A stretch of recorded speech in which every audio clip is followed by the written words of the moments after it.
بسم الله الرحمن الرحيم، والصلاة والسلام على أشرف المرسلين وعلى آله وصحبه أجمعين. أيها الإخوة والأخوات، أبدأ حديثي اليوم عن الرئيس الأمريكي الراحل جون إف كينيدي، الذي تحيي أمريكا وتحيي شعوب العالم الحر وحتى شعوب إفريقيا وآسيا، يحيون الذكرى 50 لوفاته اغتيالا على يد المدعو أوزفالد في التكساس عند الزيارة التي قام بها إلى تلك الولاية تحضيرا للانتخابات الرئاسية أو الحملة الرئاسية.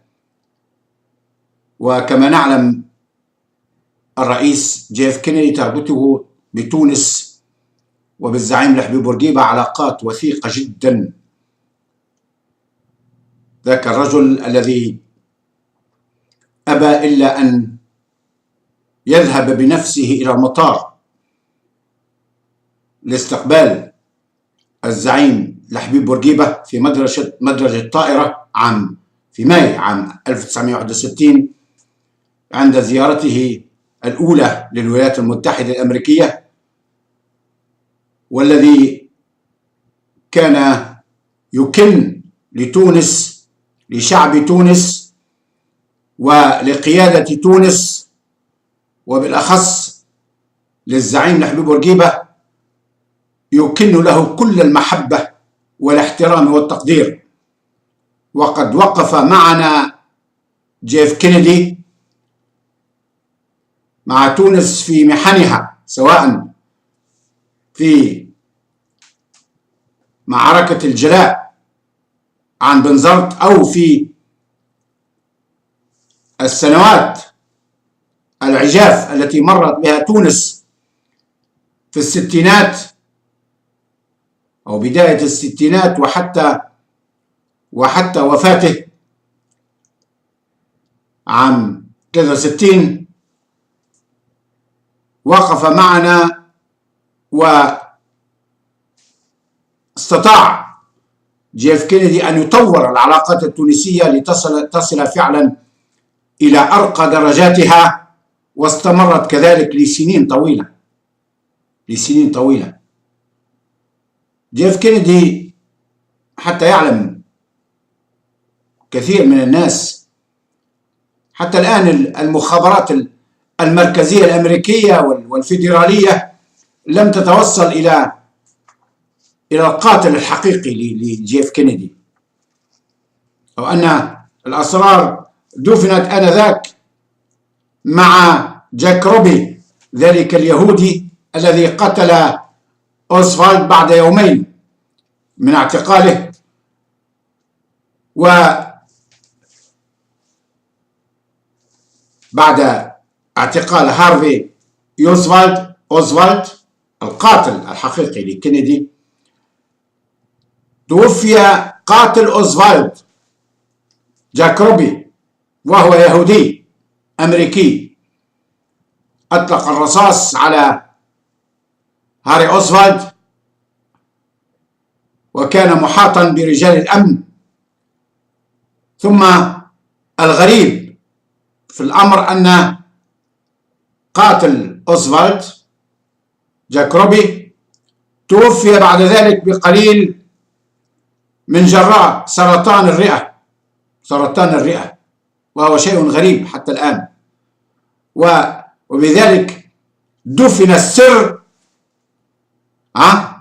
اغتيال الرئيس كينيدي. كل ما نعلمه وما نحن متيقنون منه لحد الآن أن جيف كينيدي هو الرئيس الأمريكي الوحيد الكاثوليكي الوحيد بين رؤساء أمريكا حتى اليوم، الرئيس الكاثوليكي الوحيد، ينحدر من عائلة كينيدي وعائلة فيتزجيرالد التي كانت تقطن في بوسطن، وهي عائلة من أصول أيرلندية من إيرلندا. وكما تعلمون إيرلندا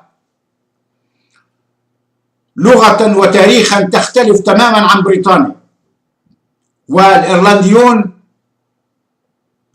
إلى يومنا هذا يعتبرون أنفسهم جزيرة محتلة من قبل بريطانيا التي وضعت يدها على إيرلندا والشعب الإيرلندي. وفي بريطانيا تحكمها الكنيسة الأنجليكانية البروتستانتية الإنجيلية، وهي الديانة الغالبة على رؤساء أمريكا منذ انفصال أمريكا عن بريطانيا في 1797 وتأسيس الولايات المتحدة الأمريكية.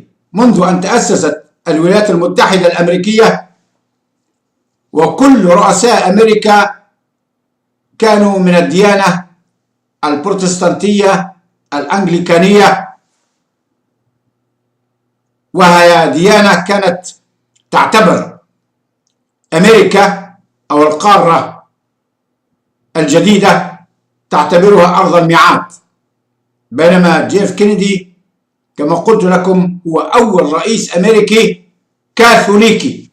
كاثوليكي ومن إيرلندا، ويشعر في قرارة نفسه، وهي شيء يتناقله الآباء عن الأجداد والأطفال عن الآباء، يشعر في قرارة نفسه بأنه أيرلندي مضطهد من قبل الإنجليز ومن قبل هؤلاء الذين الإدارة الأمريكية الأنجليكانية البروتستانتية الادمنستريشن ويست كوست ادمنستريشن الخاضعة إلى يومنا هذا للتاج البريطاني.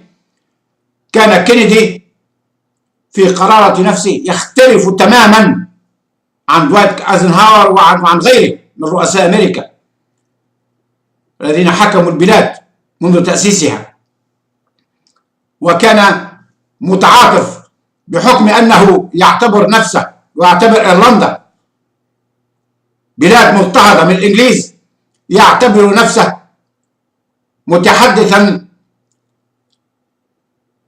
باسم الشعوب التي تعاني من الاستعمار وتعاني من الاضطهاد.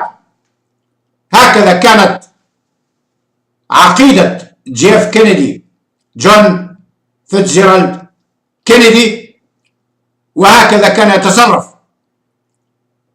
وطبعا يجب أن نضع هذا في الاعتبار وفي الحسبان عندما نتحدث عن اغتيال هذا الزعيم وهذا الرئيس الأمريكي الفذ الذي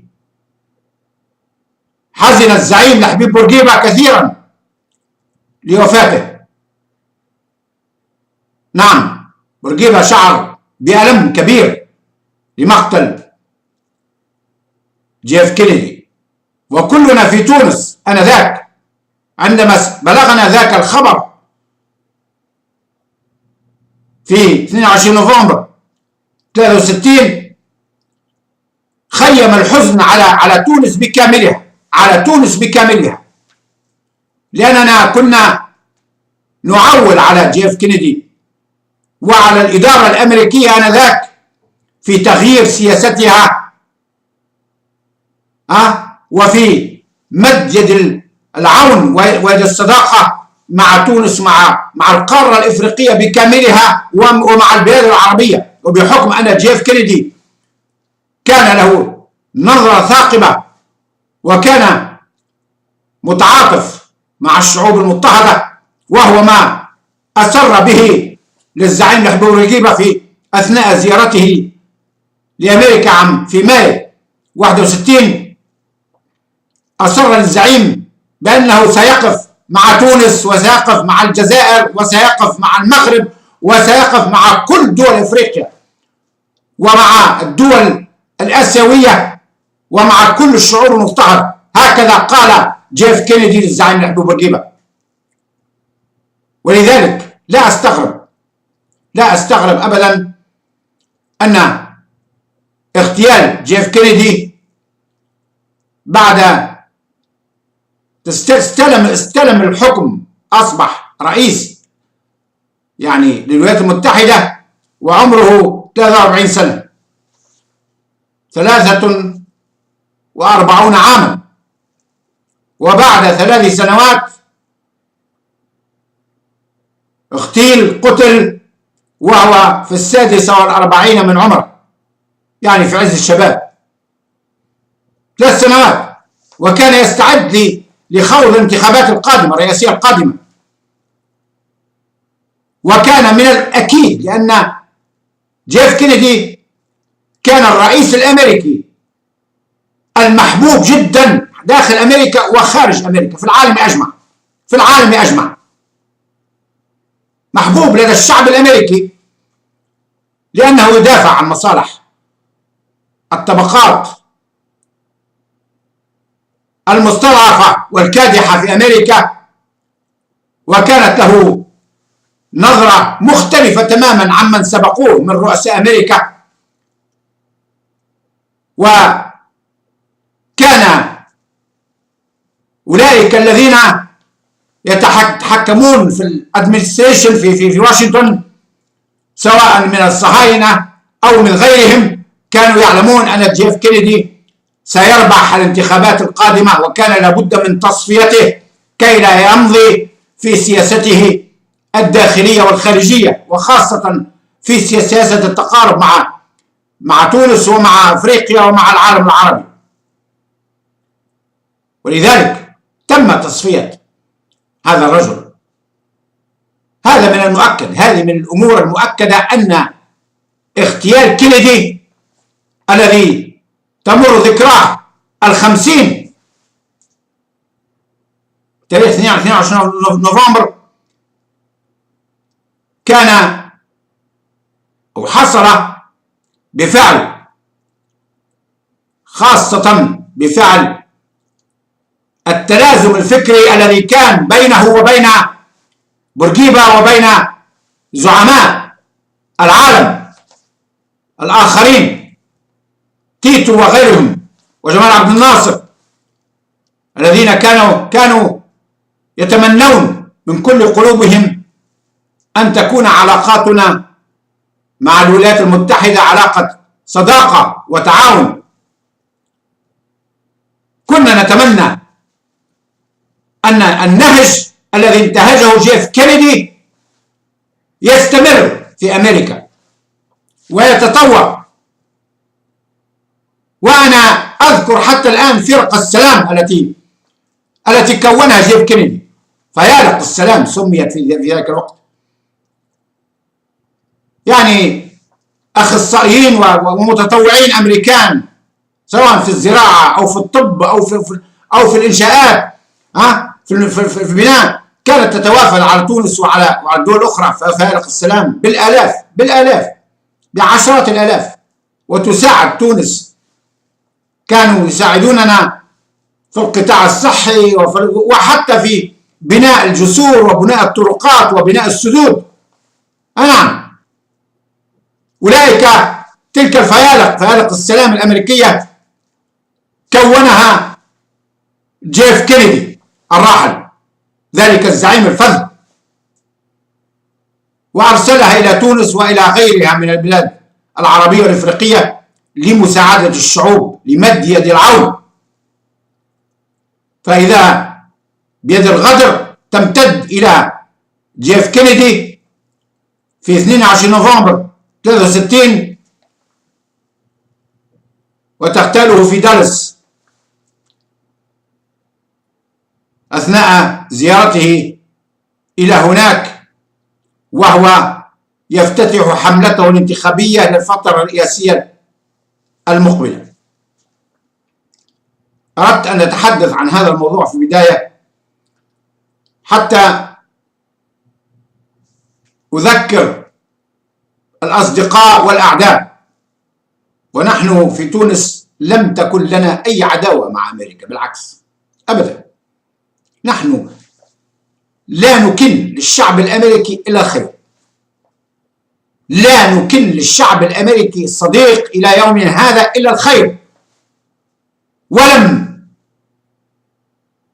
يصدر منا أي تصرف عدائي إزاء الولايات المتحدة الأمريكية كتوانسة وكشعب تونسي أبدا. نحن شعب مسالم نحب الخير للجميع، ولا ننكر ذلك الجميل الذي قدمته أمريكا لنا إلى يومنا هذا، إلى يومنا هذا لا ننكر أبدا وقوف الولايات المتحدة معنا أثناء حرب الاستقلال، ووقوف الولايات المتحدة معنا أثناء حرب الجلاء، ووقوف الولايات المتحدة معنا أثناء معركة البناء والتشييد، ووقوف أمريكا معنا في سنوات القحط، تلك السفن المحملة بمئات الأطنان من القمح والمواد الغذائية التي أتت من أمريكا إلى تونس دون أن نطلبها، نعم دون أن يطلبها الزعيم حبيب بورقيبة، كما قلت لكم في فيديو سابق عند زيارته إلى أمريكا في مايو 61.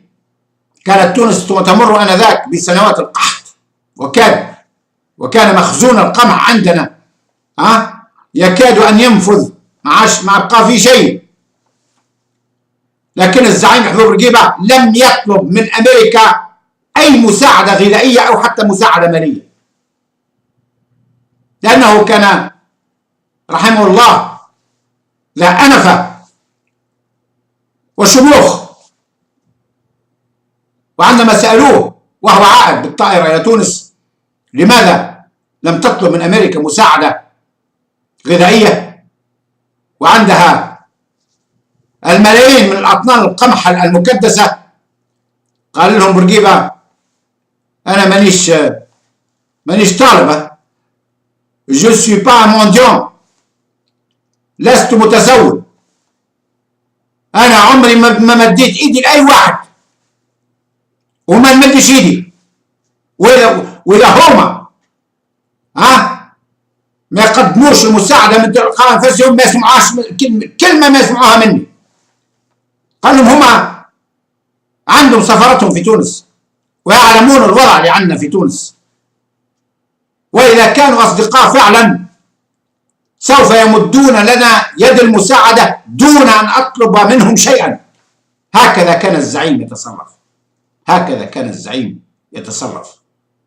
وكما قلت لكم بعد وصول بورقيبة ب3 أسابيع أو شهر وصلت البواخر الأمريكية محملة بمئات الأطنان من الحبوب والشعير، وصلت مساعدات طبية. وحتى تعلمون من كان الزعيم حبيب بورقيبة، يعني باش تعرفوا حقيقة الزعيم. كما قلت لكم رؤساء أمريكا لا يخرجون من بيت الأبيض لاستقبال أي رئيس دولة قادم، حتى ولو كان من رئيس الاتحاد السوفيتي، يبعثوا له وزير الخارجية كان يستقبل في المطار، ثم يتم استقباله بعد ذلك في البيت الأبيض. وعندما كانت طائرة الزعيم حبيب بورقيبة تقترب من الولايات المتحدة الأمريكية، تم الاتصال بها من برج المراقبة، وتم إبلاغ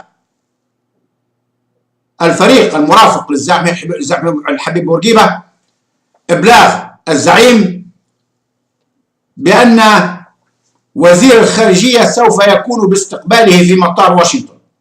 وزير الخارجية الأمريكي آنذاك عام 61 سيكون باستقباله في مطار حال وصوله. هل تعرفون ماذا فعل الزعيم؟ بورقيبة أمر قائد الطائرة، قالوا رتور، أرجع وين كنت، قال دور الطيارة. كانت الطيارة تقترب من المطار، وبورقيبة أمر قائد الطائرة قال له رتور، أرجع، ما تهبطش هنا. اتصلوا به الأمريكان مرة ثانية، اتصلوا بالفريق المرافق للزعيم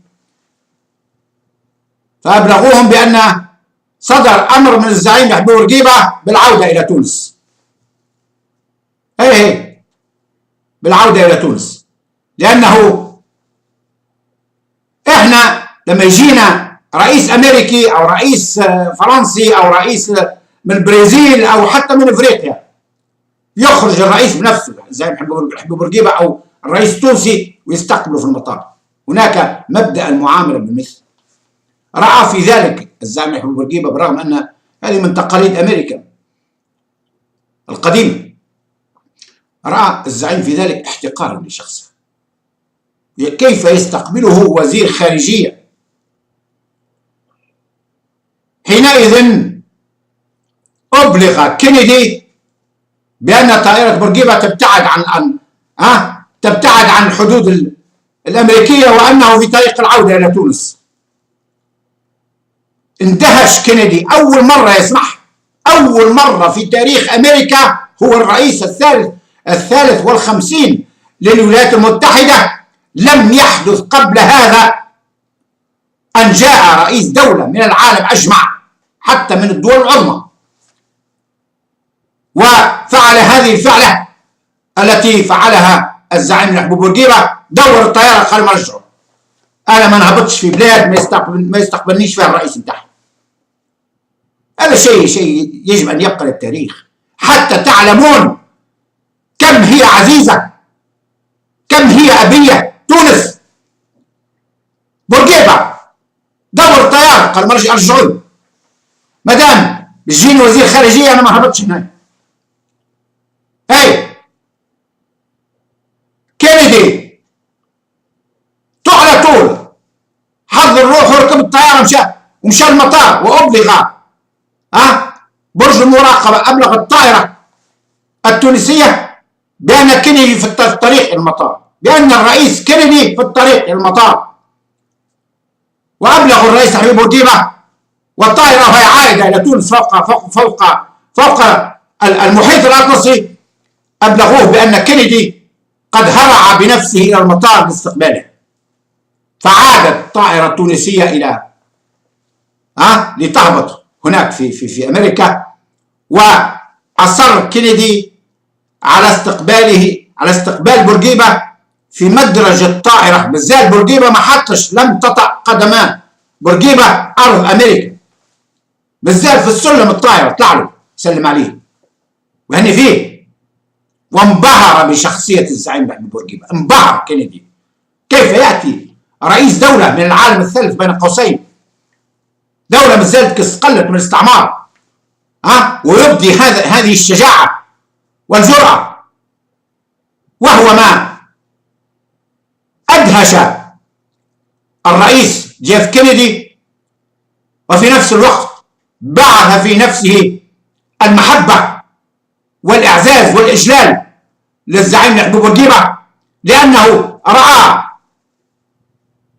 الشهامة متجسدة في شخص بورقيبة، والأنفة والعزة والكبرياء، لا الذل والهوان اللي نشعروا به اليوم.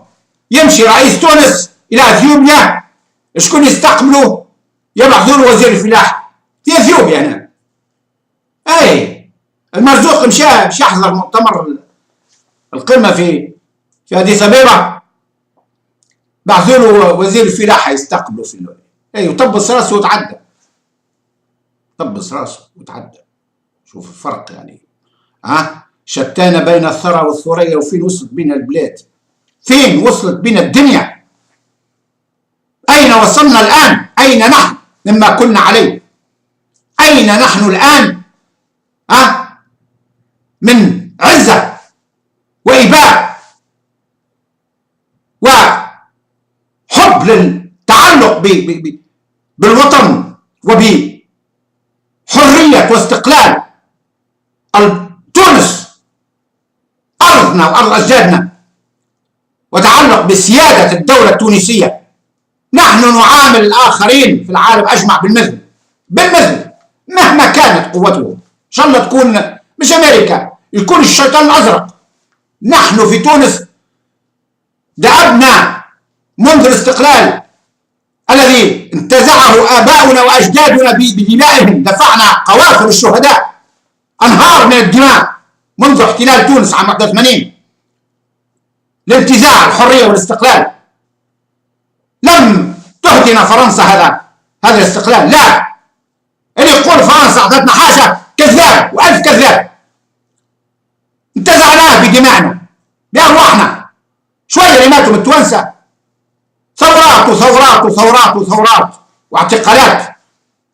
وأنا صغير أنا شفت بعيني في دارنا عسكر فرنسا يدخلوا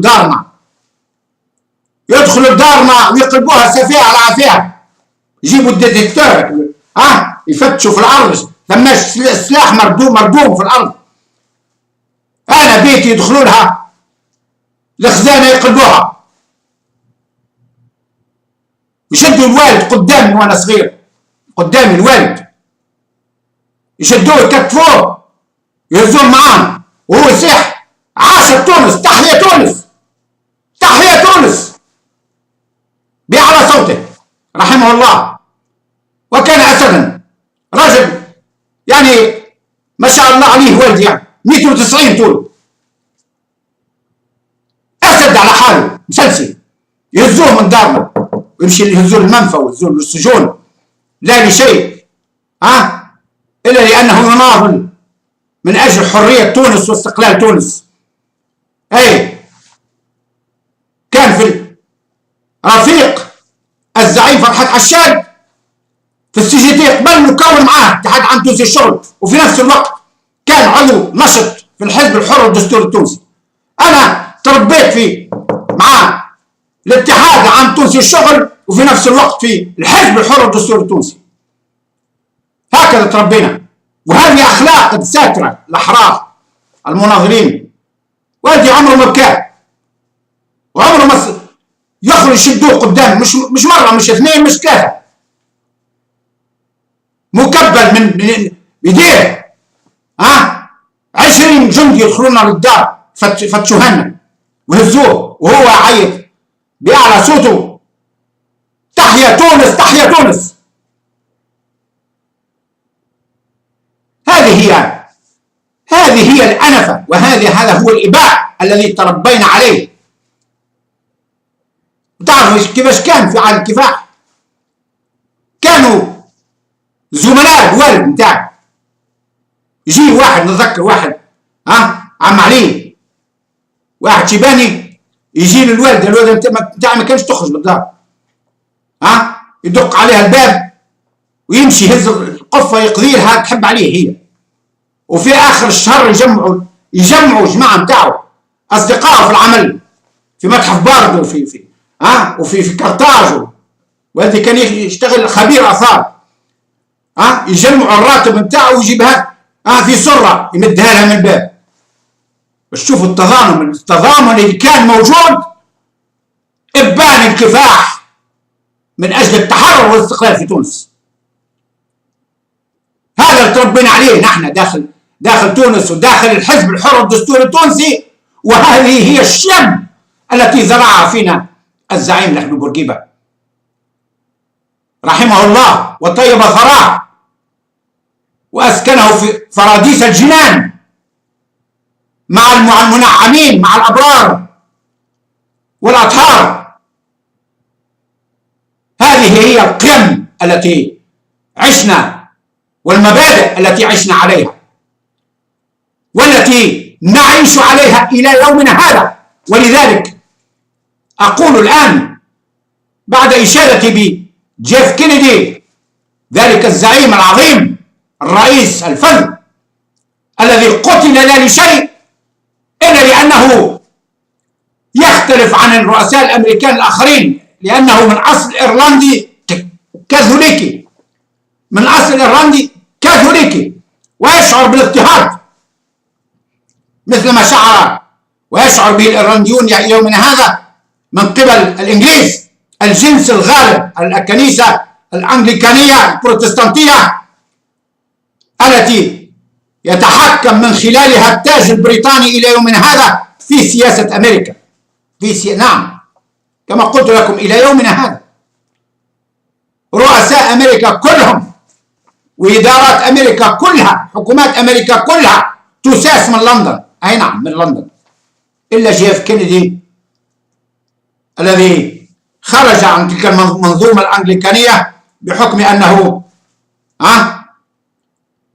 كاثوليكي من أصل أيرلندي، ويحمل في ذاته وفي تركيبته النفسية أفكارا أخرى وأحاسيس أخرى. رحم الله جيف كينيدي، ورحم الله الزعيم لحبيب بورقيبة.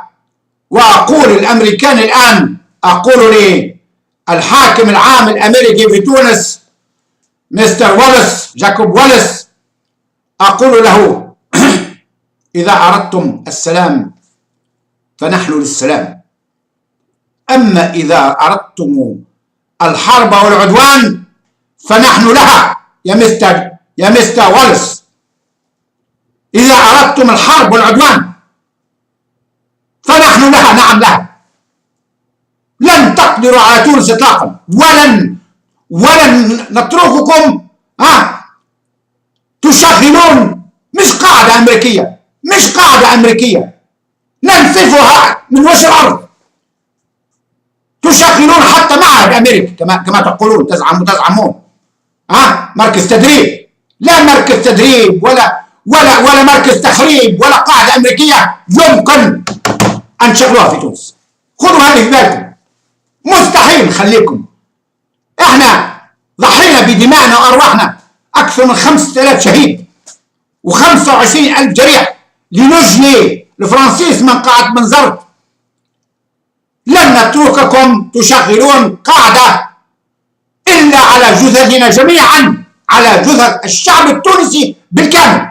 نحن نموت ونفنى عن آخرنا، ولن نترككم تبنون وتشغلون قاعدة عسكرية فوق تراب تونس الطاهر أبدا. سوف نتصدى لكم ونكون لكم بالمرصاد.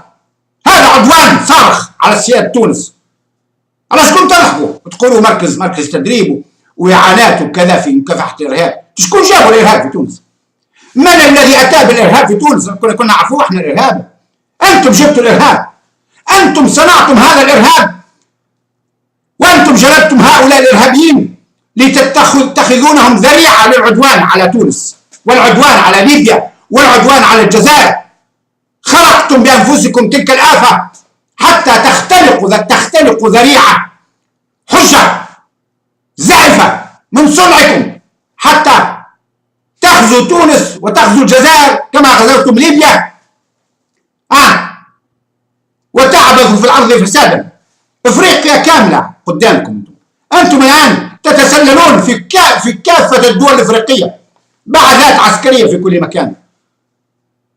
يعني صرتوا استعمار جديد، يعني قوة إمبريالية استعمارية جديدة، بعد أن كنتم في الستينات قدوة لنا، وكنا نطمح إلى التعاون معكم ونكن لكم كل الاحترام والتقدير. فإذا بالإدارة الأمريكية الجديدة، وخاصة إدارة جورج بوش وإدارة هذا العبد الخنزير أوباما الذي ظلل الكثير من المسلمين في مصر وفي غيرها، قالوا تبشروا به. قال لك فهمني، أوباما، حسين أوباما مسمي روحه، باراك حسين أوباما. باش القذافي قال ردوا أبو عمامة، ردوا عنده أصله مش عارف شنو، فهمني. وهو إنسان عبد للادمنستريشن، عبد لللوبي الصهيوني في أمريكا، وينفذ كل الأوامر الصادرة إليه ويتآمر على الشعوب. لا يا أوباما ولا يا مستر واليس، لن تكون أنت ولا غيرك حاكما عاما لتونس، وتونس لن تدين لكم أبدا على الإطلاق. تونس لن تصبح مستعمرة أمريكية، ولن تقدروا على توانسة. هنقول هذا من تو، وتحبوا الدليل جايكم، الدليل في الطريق. احنا ما حضرناش انقلاب عسكري، احنا نقلب عليكم الطاوله ونرجع اليوم الغبره بدون انقلاب، بدون انقلاب. واحذركم من الان، احذركم اما ان تقلعوا عن هذه الغزوه والهجمه الاستعماريه وترفعوا عساكركم من تونس، وفودكم التي تتقاتل كل يوم على تونس، احنا عارفينها، متبعينها مصورينها، وفد ووجه شكون في عندكم، صورهم الكل معنا. الدولة التونسية مش مسيبة، أنا قلتها لكم المرة اللي فاتت، العروة الوثقى ماهيش حاجة هينة، راهي بلادنا عارفينها، وعارفين أسرارها كلها، ونتابع كل صغيرة وكبيرة، نتابع كل صغيرة وكبيرة تحدث على المستوى الداخلي أو الخارجي تتعلق بتونس. مش مسيبة بلادنا يا مستر ولس، وأنت تعلم ذلك. ايه أنت تعلم ذلك حق العلم، وتعرف مع شكون قاعد تتكلم تو. أنت تعرف مع شكون أو من الذي يتكلم إليك. وأقول لكم بملء الفم، ياما ترحلوا جنودكم اللي جبتوهم من تونس الآن ولا عارفينهم وين موجودين، وإلا لن تظلموا إلا أنفسكم. أنا أقولها لكم اليوم قبل الغدوة ترحلوهم. الخريطة عندنا موجودة وعندنا عددهم وعندنا صورهم، ياما ترحلوهم الآن. أنا أقولها رجعوهم الآن إلى بلادكم، هزوهم حتى إن شاء الله للفلبين، هزوهم غادي. أما في تونس لا تطأ أقدام أي جندي أجنبي أرض تونس الطاهرة بعد أن حررناها من الاستعمار. بوان فينال، بوان فينال، ما نلعبوش احنا، نقطة إلى السطر. احنا لا نلعب بسيادة تونس واستقلال تونس وحرية تونس. والجميع الذين يعرفونني يعلمون ما هي العروة الوثقى التي أسسها الزعيم أبو بورقيبة، يعلمون أننا حراس الدولة التونسية وحراس استقلال تونس وسيادة تونس وحرية تونس. ذرة من تراب تونس ما نسلمش فيها، ذرة واحدة من تراب تونس. ناهيك باش نعطيك قاعدة عسكرية تجيب لي الجنود نتاعك غادي تحبوا تبنوا لنا أكبر قاعدة أمريكية وراء البحار في الأرض التونسية، لا ما تبنوهاش. حتى في الجزائر ما خلوكمش تبنوها، حتى في ليبيا ما خلوكمش تبنوها. ايه احنا امن ليبيا جزء من الامن القومي التونسي، وامن الجزائر جزء من الامن القومي التونسي. وانتم لما اخترتوا تونس تعلمون ما هي اهميه تونس من الناحيه الجيو استراتيجيه. تونس امتد بوم يعني راس جسر الى افريقيا، وتونس هي اعطت اسمها لافريقيا. تونس كانت اسمها افريقيه، افريكا كما كان يطلق عليها الرومان. هي تونس هي التي اعطت اسمها لافريقيا، وكل واحد طامع في افريقيا لابد ان يحتل تونس اولا، لابد ان يحتل تونس اولا ثم يحتل بقيه البلدان. فرنسا على ما احتلت الجزائر عرفت انها لن يستتب لها الامر في الجزائر الا باحتلال تونس، لان تونس مفتاح القاره الافريقيه، وتونس هي التي قادت حركه التحرر والاستقلال في القاره الافريقيه. وكما تعلمون الزعيم نيلسون مانديلا لما فكر في ومؤتمر حزب المؤتمر في جنوب افريقيا فكروا في خوض معركه التحرير. اول زياره قام بها الزعيم نيلسون مانديلا هي كانت الى تونس. كانت الى تونس اول ما توجه، وقابل الزعيم محمود بورقيبه مده 3 ساعات، واقنع الزعيم الذي طرح عليه اسئله محرجه. اقنع الزعيم او الزعيم اقتنع بان الرجل يعني ما يقوله وانه مخلص، فامر بورقيبه رغم قله ما في اليد في ذلك الوقت باعطاء السلاح واعطاء المال لحزب المؤتمر، وكلف خيره شبابنا من الجيش التونسي والحرس التونسي، كلفهم بتدريب بتدريب مقاتلي حزب المؤتمر. نحن اللي دربناهم، احنا دربناهم توانسه، دربنا اخوتنا في جنوب افريقيا حتى يخوضوا معركه التحرر ضد نظام الاستعمار والميز العنصري هناك. ونحن الذين دعمنا استقلال كل الدول الافريقيه، افريقيا السوداء. امريكا تعرف هذا، وكل الدول الاخرى اوروبيه تعرف ان تونس هي التي قادت معركه التحرر. الزعيم يعقوب بورقيبه بنفسه، سواء السنغال او غينيا او غيرها، حتى في الكونغو كنا موجودين. احنا وقفنا مع اخوتنا في افريقيا حتى يتحرروا وينالوا استقلالهم. ولذلك اي مساس بتونس وانتم عارفين هذا سيكون له مضاعفات خطيره على القاره باكملها. انتم قاعدين تتسلوا من هناك، لكن حبيتوا على الراس اللي هو تونس. لا، ما تقدروش عليها تونس، لن تقدروا على تونس، ولن نترككم تضعون موطئ قدم جندي واحد في تونس. جندي واحد لا. تحب تجونا بالصداقه، تحب تتعاونوا معانا، مرحبا.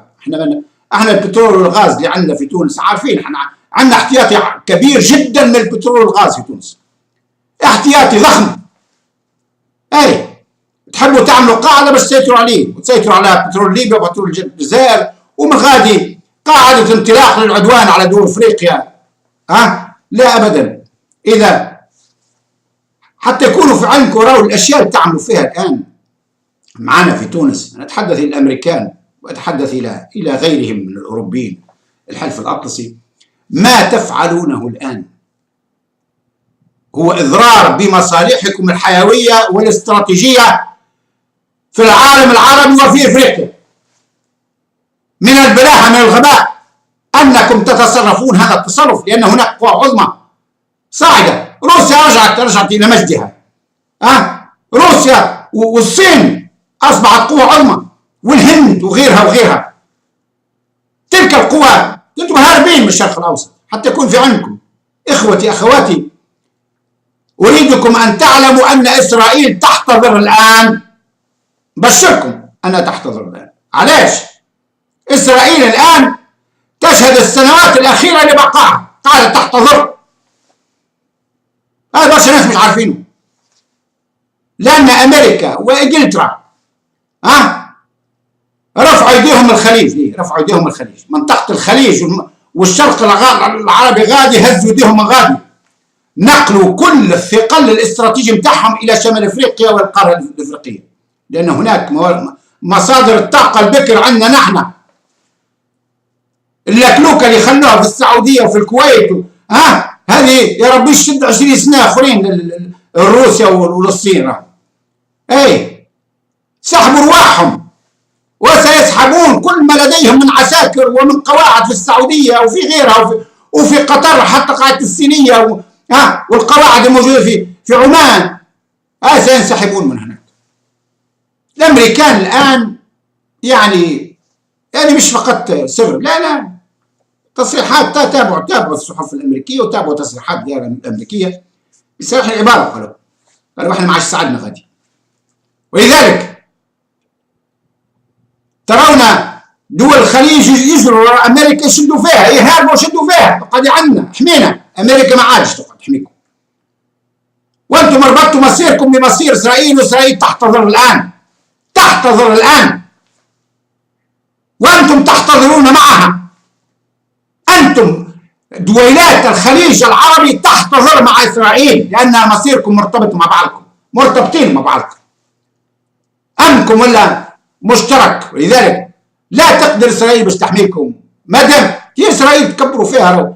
اسرائيل عباره عن دوله كرتونيه من الكرتون، والموساد وغيرهم الكلام فاضي يقولوا فيه. شو يقول عندهم هم؟ تاني محميه. اسرائيل لو تنحي عليها امريكا واوروبا الغطاء نتاعها اسبوع واحد اسرائيل تنهار تماما. اسبوع واحد.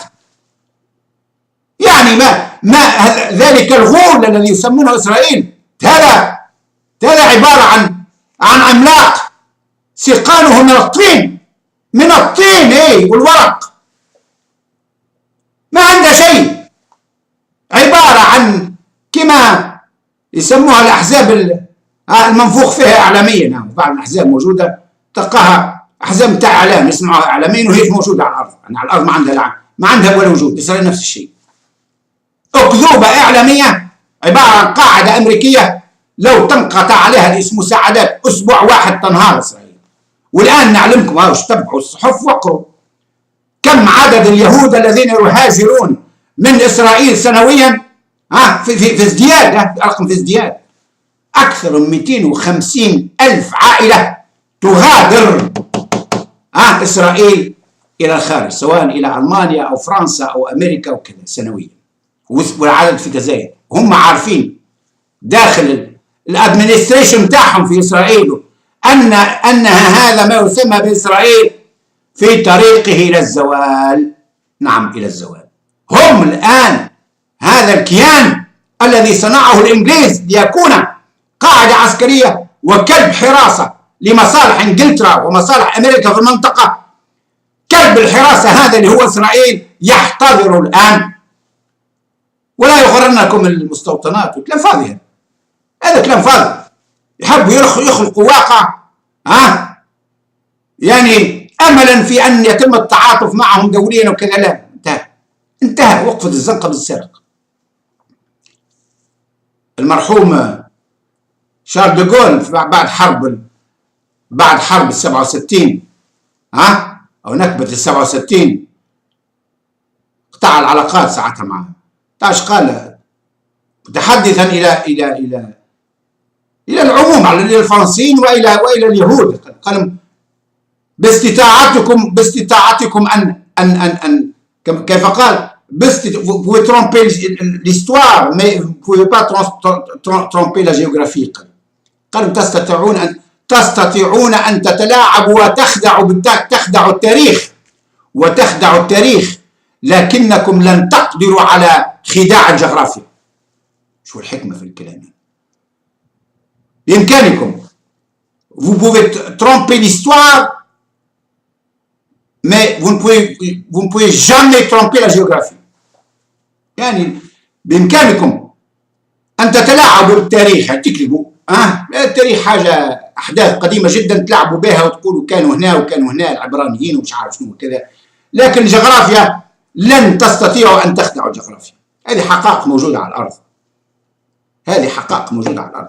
ولذلك أي كذبة ولو طالت كلمة الصهاينة والأرض الموعودة ومش عارف شنو وفي الميعاد والقدس كانت لينا وكذا كذا، الكلام هذه جايين جابتهم بريطانيا من الكتلة الشرقية، جابتهم من بولندا ومن روسيا اليهود هذول. لا علاقة لهم بفلسطين على الإطلاق. والعبرانيين اندمجوا من زمان مع الشعوب المنطقة، اندمجوا. اللي أسلم واللي هاجر واللي حتى كانوا معنا حتى في الأندلس موجودين في كل مكان. ثم حتى في الصين موجودين جماعات يهودية. لكن لا، ثم ديانة يهودية لكن ما ثماش عرق يهودي. ليس هناك عرق يهودي، ليس هناك شعب يهودي كما يزعم الصهاينة. هذه الكذبة، هذه الصهيونية انتهت الآن، وإسرائيل تحتضر، وأمريكا عارفة هذا، وبريطانيا عارفة هذا، ومركزين كل جهدهم الآن على إيش؟ مركزين جهدهم كله على تونس والجزائر والمغرب وليبيا، باعتبارها هي البوابة الكبرى لإفريقيا وخاصة تونس، ومركزين جهدهم كله على احتلال القارة الإفريقية. القارة الإفريقية من أغنى قارات العالم، هي قلب الدنيا. حطوا قدامكم الخارطة شوفوا. إفريقيا تزخر بكل الخيرات، لكن شعوب إفريقيا أفقر شعوب العالم. علاش؟ إفريقيا فيها كل شيء، فيها الذهب، فيها الديامونت، فيها المعادن اللي تصورها في بالكم كل، فيها غير أنواع الحيوانات الموجودة في إفريقيا مش موجودة في لو جمعت حيوانات العالم أجمع ما يجوش حتى ربع الحيوانات الموجودة في إفريقيا. هي اللي خرج منها الإنسان الأول، هالقارة هذه. البكر ما زالت بكر، قد ما استغلوا وخرجوا منها الفرنسيس والإنجليز والبلجيكيين والهولنديين والمحتلين، إفريقيا ما زالت تزخر بكل الخيرات. ولذلك الكعكة الكبرى الآن أمام أمريكا وبريطانيا والحلف الأطلسي هي أفريقيا. يحبوا يدخلوا أفريقيا. الشرق الأوسط هذه ودول الخليج سلموا فيها انتهى. منذ 2008 بدأوا ينقلون مركز الثقل بتاعهم إلى شمال أفريقيا، انتهى أمرها. عادش أنت تسمعوا بهم قريب، تسمعوا انسحاب القوات الامريكيه من السعوديه، وانسحاب القوات الامريكيه من قطر، وانسحاب القوات الامريكيه من عمان، وانسحاب كذا كذا. تسمع عن قريب، عن قريب، لا تبدا من 2014 تسمعوا الانسحابات، لانه ما عادش عندهم هناك مصالح يذودون عنها. حتى الخلاف كمان، الخلاف مع ايران لم يعد لامريكا اي مصلحه في معاداه ايران بالكشف. يعني تو محادثات وكل شيء، وتصريحات اوباما اللي قال احنا لا نحب نحلوا المساله بما هي احسن وكذا، فهمني. ما عادش امريكا ما عادش عندها مصالح. وانجلترا كيف هذول الاثنين، يعني الام وبنتها انتهت، لانه اللي بقى غادي ما خلوا كان لكنوكه نتاع نفط وتاع غاز في المنطقه غادي، يجعلهاش توصل روسيا والصين وتسد حاجات الهند معنا ل 20 سنه قادمه. ولذلك هم الان بصدد احتلال تونس واحتلال شمال افريقيا. وانا نقول لكم اخوتي اخواتي، لن نسمح باحتلال بلادنا ابدا. ونقول في نفس الوقت في الذكرى ال50 لاغتيال الزعيم الكبير والرئيس الامريكي الفذ جون فيتزجيرالد كينيدي، جيف كينيدي، اقول للامريكان نعم للصداقه، نعم للتعاون، نعم للمبادئ التي زرعها جون كينيدي ومات من اجلها. اي نعم نتعاون. احنا البترول ما ناش باش نشربوه، والغاز ما ناش باش نتنفسوه، والالمنيوم والخيرات الفوسفات وغيرها والنحاس ما ناش باش ناكلوهم. لا، نتعاونوا مع بعضنا، نبيعوها لكم احنا بسوق السوق الدوليه، ونتعاون لبناء اوطاننا. نحب نبنوا تونس، نشغل اولادنا. احنا اولادنا تقريبا مليون تونسي شباب مثقف عاطل عن العمل، ما عندناش كيف يشغلوهم، وزاد العدد في السنتين الاخيرتين. واقول لكم مره اخرى، ارجوكم ان ترفعوا عملاءكم وبيادقكم وهؤلاء الخونه الذين جئتم بهم، راشد الغنوشي والمرزوقي وغيره والعصابه بتاع الترويكا اللي نصبتوها بالقوه، ارفعوها وارفعوا المعارضه العميله اللي عملتوها لنا. ما نقبلوش بها. رائحه المعارضه العميله هذه رنتنت، اصبحت تسكن الالوف في تونس. اللعبه بتاعكم انكم حتى الجبهه الشعبيه دخلتوها رديتوها عميله. حمل همامي هذاك من زمان معاكم مع الصهاينه ويزور في اسرائيل، هو والمرزوق، محسن المرزوق بتاع النداء، عارفين كل شيء. حتى الباشا قايد السمسي دخلتوه في الدنك معاكم. ليه؟ تقربتوا على راسه يعني، ولا منكم، ولا يلحس لكم في ايديكم، فهمني؟ ايوه، ورضاه. وش قال لكم الباشا في اخر لقاء معاه مستر والس؟ هو قال قبل لما مشى لواشنطن، قالها الى اليوم نكشف بعض الحاجات. ايش قال لاوباما لما سال اوباما؟ قال له وقداش التعاون هذا ما بيناتنا؟ التعاون على اساس انه امريكا تحتل تونس وامريكا فهمني تحت قواعد عسكريه. قال له على قداش تعطوها لنا القاعده العسكريه؟ على قداش؟ على اي مده؟ اوباما هذا يسال في الباجي قايد السمسي. قال له كيف تحبوا سيد الرئيس؟ قال له قداش؟ 30 سنه 40 سنه؟ قال له على طول، يعني الى ابد الابدين تحبوا. الباجي قال اوباما اذا تحبوا القاعده نتاعكم هذه تشموها في تونس، مش 30 سنه 40 سنه اعطيكم مده معينه، لا، الى ابد الابدين ان شاء الله، الى قيام الساعه، الى هذه الدرجه. هذا كلام خطير يجب ان تفهموه. هم الان الباجي اللي قلت شد دارك، خايف الرازي بانتظارك، برا شد دارك يا راجل، اقعد على روحك.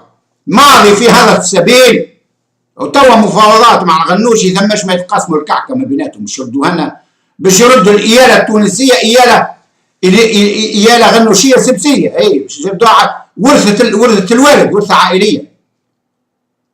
صارت تونس تحب يردوها في القصر الرئاسي عائله السبسي وولده، الخليفه بتاعه محضرين كل شيء، وفي الحكومه الغنوشي وولده وعائله الغنوشي وعائله السبسي تحكم في البلاد. تقاسم الكعكه ما بيناتهم، والاخرين الكل غير امضوا امسحوا. هذا هو مخطين له، هذا هو ماشي فيه الحوار. هذا كلام الحوار هذا كله من البدايه مسرحيه، راه تحضير باش يخرجوا التخريجه هذه في النهايه. هم مقرنين من اول يوم بداوا الحوار، والشيء مقرر انه بناء يعني ستركتور جديد، تقاسم الكعكه بين عائله السبسي من جهه وعائله الغنوشي من جهه اخرى. اي باش تولي الدوله التونسيه تحت الخلافه الغنوشيه، او الدوله السبسيه تحت الخلافه الغنوشيه. يعني بور لا فورم عائله السبسي في قصر قرطاج. وحلم من الاحلام نتاعو كان يحلم بها. والاخر شد الحكومه، عائلته هي بيديها كل شيء في البلاد. هذا باش يعملوا، وتحت شكون؟ تحت رعايه حاكم تونس العام والرعايه الامريكيه الساميه. وكل الاوامر كله تخطوا امريكا، وهما بور لا فورم باش يعملوا لنا شبح دوله موجوده هكا بالاسم محطوطه غادي. اي عندهم حتى شيء في ايديهم، كل شيء بد الامريكان وبد الانجليز. فقط تكون حطوا لنا صوره اولي كما كان الباهي قبل محطوط، فهمني؟ يتعدى بالكروسه نتاعو قدام الناس، وراح نسخابه يحكم وما يحكمش. والمقيم العام الامريكي الفرنسي انذاك هو الذي يحكم في البلاد. اي وكل الوزراء فرنسيس هم اللي يحكموا في البلاد. لذلك نفس اللعبه يحبوا يعملوها لنا الان، والباجي ماضي معاهم، فهمني؟ وموقع بيديه وسقيه. بيديه وسقيه. نقول لك مره اخرى يا باجي، الله يهديك شد دارك. ابعد ابعد ابعد. راه فضيحه، راه فضايح تعمل فيه. ولدك البارحه لو 16 نوفمبر كان هنا في فرانكفورت، بعث لي ولدك لفرانكفورت هنا ليجرى انتخابات في ايش؟ اجراء انتخابات على الهياكل. باعثينه كان منسق العام للهياكل الحزبيه هنا، مع شو اسمه كما سميتهم انا، داده وكلبتها، فهمني؟ تسمع بها داده وكلبتها. انا سميت داده وكلبتها، جاي معاه. وشنو قداش؟ المانيا فيها تقريبا قرابه 30,000 تونسي، دون هذا مسجلين رسميا دون غيرهم. قداش جاوا في الاجتماع تاع فرانكفورت؟ ما يملاش حتى قسم تاع اولاد في تونس، حتى قسم تاع مدرسه ما يملاهاش، فهمني؟ جاي باعثين داده وكلبتها من غادي حافظ كمنسق عام لهيك الحزبيه هنا لفرانكفورت، اجتماع فرع نداء تونس في المانيا. 10 من الناس حاضرين، يصوروا فيها من بعيد كذا، لان قاعد فيهم حفنه بنات ولاد. ما يملاش قسم تاع بريمير في تونس. هذا يجاوب. هذه هي قوه نداء تونس في المانيا. علاش؟ لان الناس عايقين بكم، شارقين، الناس شارقين ومش شارقين على وذنين. جايبين حاطينهم هنا يعني منسق على التوانسه بالخارج وتنسيقيات تاسع بالخارج، انسان كان والعياذ بالله كان من اللحاسه نتاع الطرابلسيه، وكان في اللجنه المركزيه نتاع التجمع. جبتوه من غدوه جيت لتونس قابح حذاك لاصق فيك غادي الكلب وبعد لي عينتوا لنا هنا وين الكلام هذا؟ يعني الحزب انت الان رديتوا حزب الوالد، ولدك الان بتعيينه منسق عام للهيكل الحزبيه اصبح هو الرجل الثاني بعدك او الاول حتى قبلك. خاطرك انت ما عادش تضبط يا رجل، ما عادش تضبط ذهنيا، ما عادش تضبط. انت مش قلت لي عليك لما جيت كان وقلت لك حافظ وكذا، جاي يجي جرتي ويقول لي سنور الدين برا، يقول بابا ما حب يدخلني الحزب. مش قلت لي راهو يرمي روحه يا نور الدين، تخاف يرمي روحه، ولد صايع ضايع. ايش قلت لك انا؟ قلت لك حط دخله كعضو بسيط في الحزب، واذا شفته يتحرك منه ومنه قص جوانحه. قلتها لك ولا لا؟ وينه قص جوانحه؟ هو اللي يحكم فيك. هو تو الان ولا صار حافظ يحكم فيك، اصبحت انت الان دميه في يد ولدك. وجايين هنا لالمانيا لو 16 نوفمبر عند قداش؟ انا يا كيلكو جور. تصاور موجوده، شوفوا تصاور، شوفوا بعيونكم قداش هو موجوده، حتى على صفحه نداء تونس محطوطه تصاور. وجاي معاه كسيله ومش عارف شنو، فهمني؟ ويضحكوا على الناس. التوانسه ما همش اغبياء، وانك ماضي في الخيانه الان مع الغنوشي وفي اقتسام كعكه العماله والخيانه مع الغنوشي، هذا واقع يا باجي، يعلمه الصغير والكبير، وتصفر به العصافير من اسقف تونس، يعلمه الكبير والصغير، وتصفر وتغني به العصافير من اسقف بيوت تونس. عارفينكم انت والغنوشي خونة وعملاء، وتتقاسموا في كعكة الخيانة والعمالة، ومطبسين روسكم الامريكان وتبوسوا في ساقيهم، وقولهم بربي اعطونا فقط، واحنا معاكم وننفذوا الاوامر بتاعكم يا سيدي يعقوب، تحصلوا في دي وسقيه سيدك يعقوب. اخوتي اخواتي، الى ان نلقاكم في حلقة قادمة، استودعكم الله، والسلام عليكم ورحمة الله وبركاته.